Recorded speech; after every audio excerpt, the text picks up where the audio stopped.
Hey followers, I'm Stefan and it's time for another Rideshare Reflection.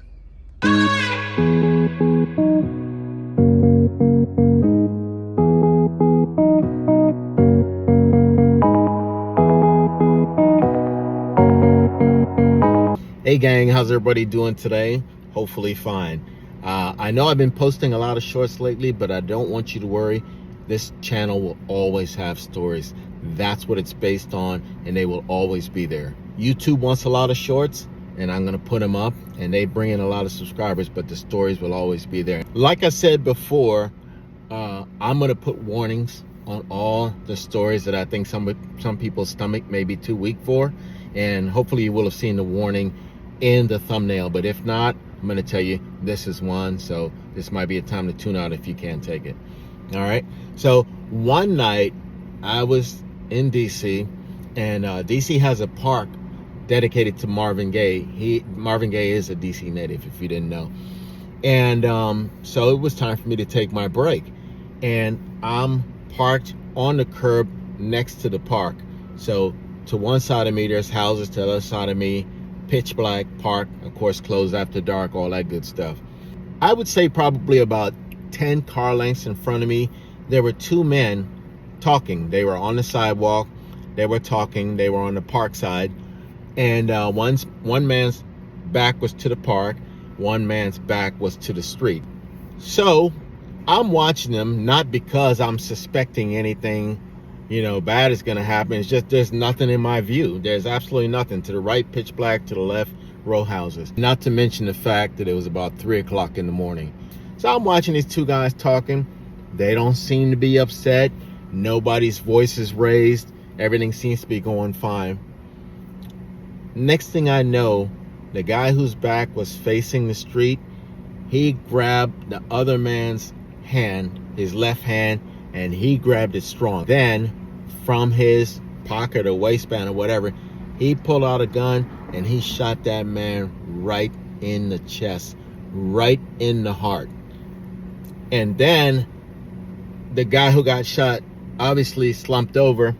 The man was still holding his hand so he couldn't run away, and he took the gun and he reached up under him and gave him another one just like that. And the guy who had gotten shot started to go down. Then the guy who was doing the shooting did something I've never seen before. I don't think I've ever even seen this in a movie. He pretended to help him. He put the gun away and was pretending to help the guy. He even, when the man was falling, he even helped him, fall less hard. And then he got down on his knee and act like he was a bystander helping him out. I saw him jump on the phone. He was probably calling 911, and he was just acting like he came across the scene. Now that takes some balls. First of all, you got to make sure the person is dead, or else he is immediately going to tell on you once the authorities get there. So you got to make sure he's dead. And even then, it takes a ton of courage, because obviously the first responders are going to say to you, what happened? What'd you see? What's going on? And you got to make up a whole story for that. So I see stuff like this on the regular. I don't like to be around when the cops come around.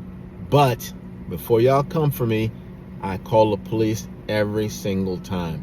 So I went a couple blocks over. I didn't peel out or anything like that because I didn't want to draw any attention to me.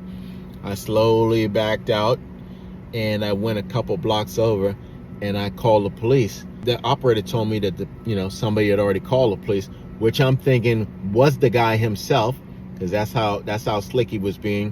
She said, we're already on the scene. I told her, I said, tell your officers on the scene that the guy who was there with him when y'all arrived is the one who shot him.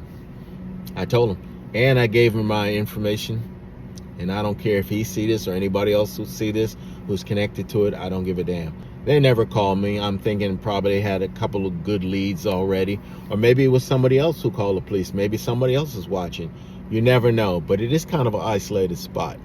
When he shot him, he pressed the gun right up against his chest and shot him.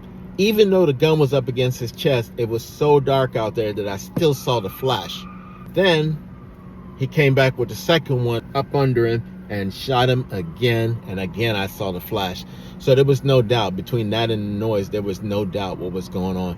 The man dropped to the floor. The other man helped him go down like he was, you know, a concerned citizen or something like that.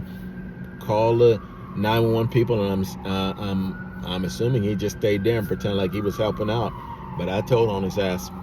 Again, before somebody gives me a hard time, I did not film the man's death.